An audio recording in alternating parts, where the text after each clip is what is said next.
So hey guys, I always say you gotta start with the drawing whenever you want to build one of these things. So I got a lot of projects in my head that I want to build.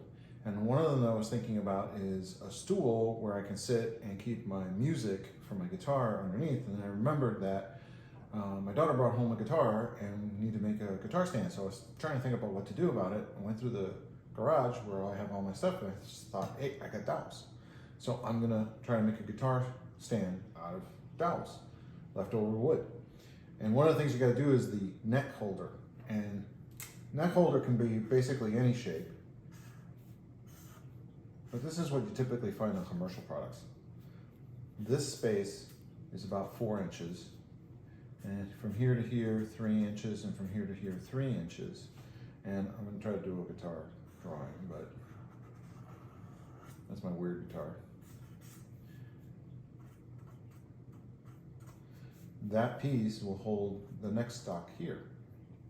And you end up doing the rod that comes down the back, and then some kind of base to hold the guitar up, and then some kind of feet, whatever that might be. So I was gonna start on this, but here's the thing. I wanna do some miters on this neck stock. And I gotta attach this thing here somehow. And that'll probably have a miter down. So I'm trying to figure out how to do it and thinking, well, I can just miter that, but it won't be strong enough. The joint's not good enough. So what I gotta do is I'm gonna put a spline joint in here. And a spline joint is basically where you cut out a little piece in here and slide a spline. So I'm gonna go build some jigs, figure out how to do this. I'm not gonna show you the video of how I build the jigs. But I'll show you when it comes time to cut this and get it all into size. And hopefully we can build the neck stock holder for this guitar stand, and the next couple of days I can build the whole guitar stand. Another thing, I'm trying to figure out my voice for these videos. I kind of do the Norm Abrams, hi, welcome to Rick's Workshop, but I don't know whether that's right. I gotta figure out my voice, and I gotta figure out how to do these videos. So this is a longer segment. I edit everything on my Mac once I recorded. And so lots of pause words that are thrown in this video, lots of ands, ohs, so's. Usually get really serious and don't have those in there, but I thought I'd show you how this method works anyways. So I'm gonna try to go build this thing. You'll find out what happens because you'll see the video.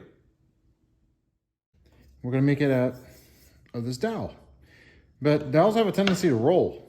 So what I did is I just took some pins and nailed this piece of flat stock to it. It's gonna let us hold it better, won't roll away, so that when I do a 45 here and a 45 here, I know that the angles are matched. Ever try doing this when it rolls? It's impossible. They never end up on the same plane. So that's why we put that piece there. It was 4 inches. I'll measure those up. I'll go over to the chop saw, cut those out. And then I made a jig that I'll show you in a minute that will help us cut everything. Here's the jig we came up with to hold the dowels while we cut the splines. 2 45-degree angles so we can do the front or back side of the slot. Put your dowel in. This board is then used as a clamp with some wing nuts to hold it all in place.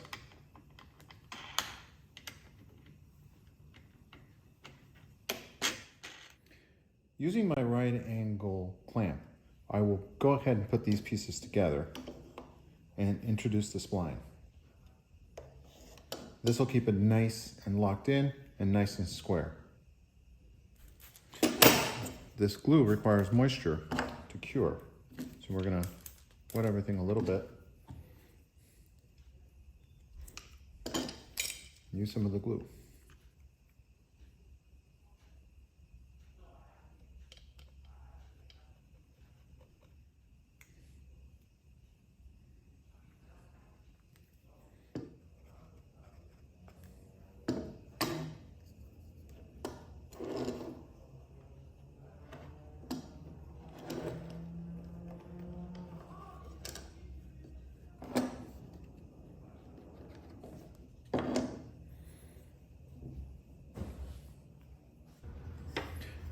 Setting the clamps overnight, and I think we got a pretty good job. joints aren't as tight as we'd like. We'll see what happens after we do some sanding. Now we're going to take it to the bandsaw. We're going to go ahead and clip these pieces out, take out some sandpaper, sand it lightly, trim this to final length. I'll probably do that on the bandsaw. And then start looking at how to attach this to the rod that will hold it to the post. Now that we have our neck holder, we're going to have to attach a piece to here to come out that will go to the down post. I did this test fitting yesterday, and I just drilled into it with a Forstner bit and glued this up. It's just glued, but it's super strong because it's almost like a mortise and tenon joint. So on the drill press, we'll go ahead and drill this out. And you notice that I put it in this jig. This is just a 90-degree holder so that the bit can go straight in. I found the center, mark the center line. We'll do it on the drill press and we'll just go down about halfway.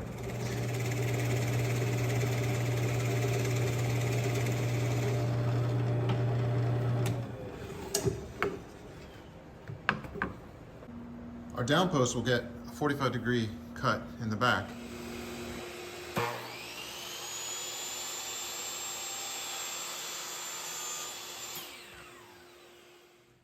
All right, let's put it all together. We're gonna have to make this connection. Obviously this will go down. I'm gonna use our clamp here.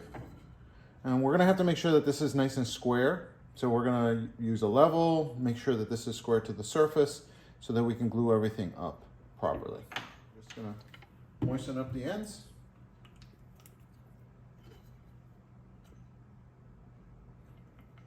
A generous amount of glue. We'll sand out anything that comes out later.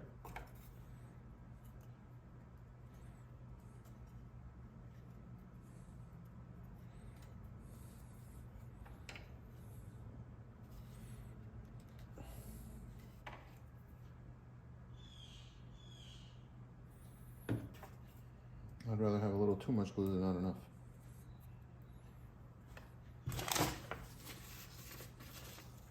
I'll slide this paper underneath so that the glue doesn't adhere to the tabletop. Okay, here comes the hard part. Now we'll clamp this together.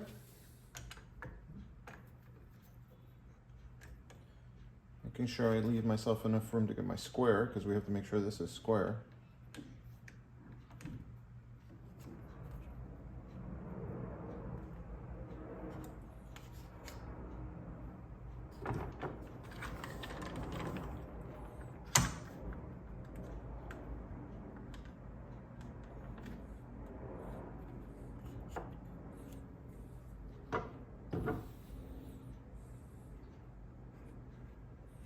And now we just wait for the glue to dry.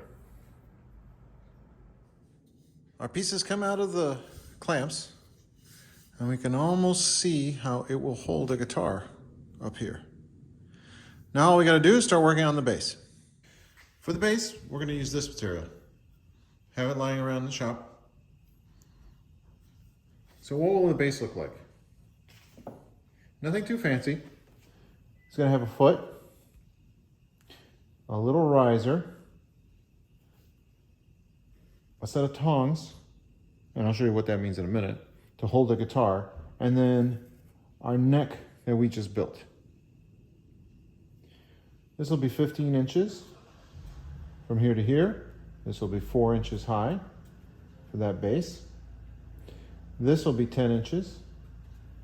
And this height will adjust later as soon as we get a guitar in there. What happens if we look at it from the top? You'll have the two legs coming down like that. This base back here.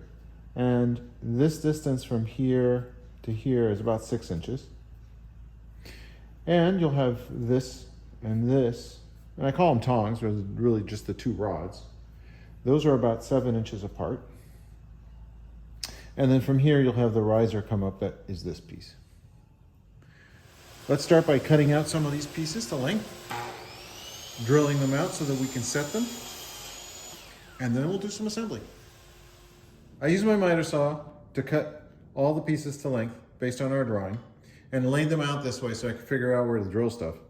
So we'll set up the drill press. We'll start by drilling out the pieces. These would be the risers. This would intersect here. So not exactly what it would all look like, but close. Here at the drill press, we set up a jig to hold the pieces in place while we drill them out. Now, let's measure up where we need our holes, and we can set all of them in place. Now, we can't drill everything today because we have to glue it up, and after it's glued up, we can do some of the additional holes, but we can get at least some of these sub-assemblies done. Once those sub-assemblies are complete, we can then finalize the holes and set everything in place, and we should be ready to do the final glue up.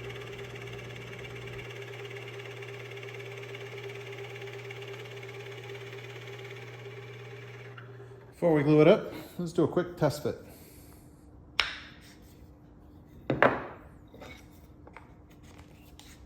Perfect. Didn't want to give you the impression that it was just as easy as just clamping everything together and it's all great. I literally had two clamps to pull this in as the glue dries and hardens. Then used a few more clamps to hold everything square, because that was the big thing, is making sure this is square and flat to the table. So just double checking a few things and we're good. Would hate to look at this later and have it all crooked. We've set a mark 1 inch down for our Forstner bit. We'll drill that out, and that'll be the setting for the crossbar.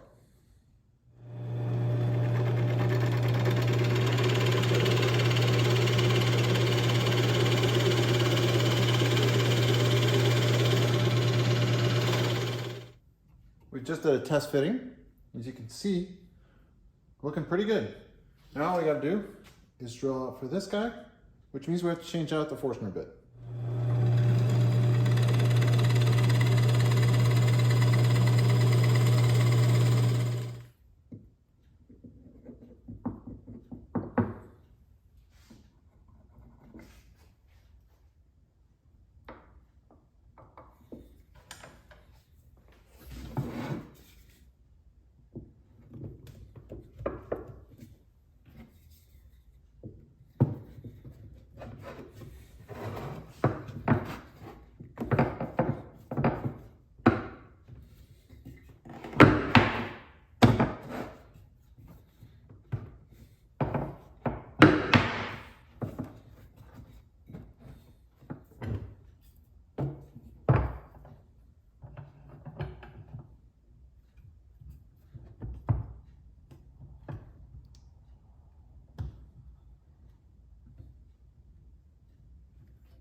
We checked it, nice and square.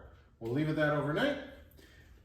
You'll notice we didn't put the pin for here because we still have to measure that with the guitar.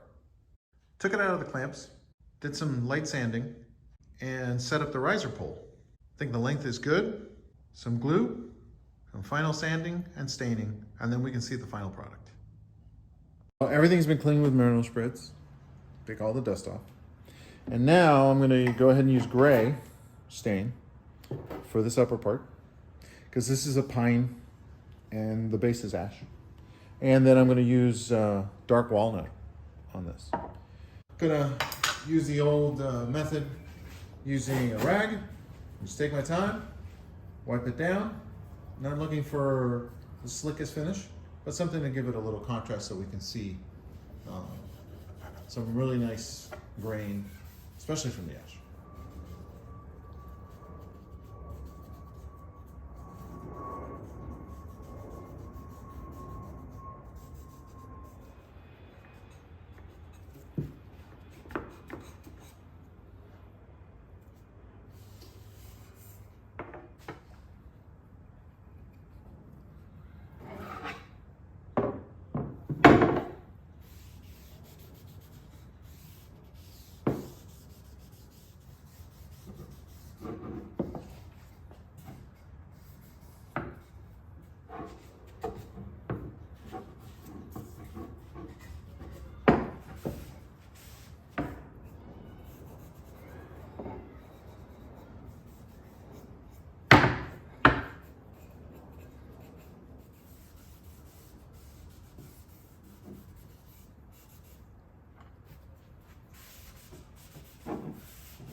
We've glued the upright or the neck onto the base, and it's time for polyurethane.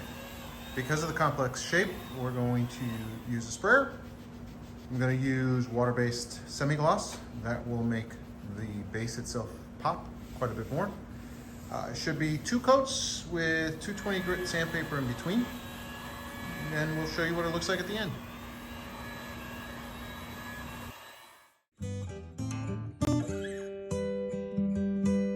Able to handle just about any size guitar, our guitar stand is complete.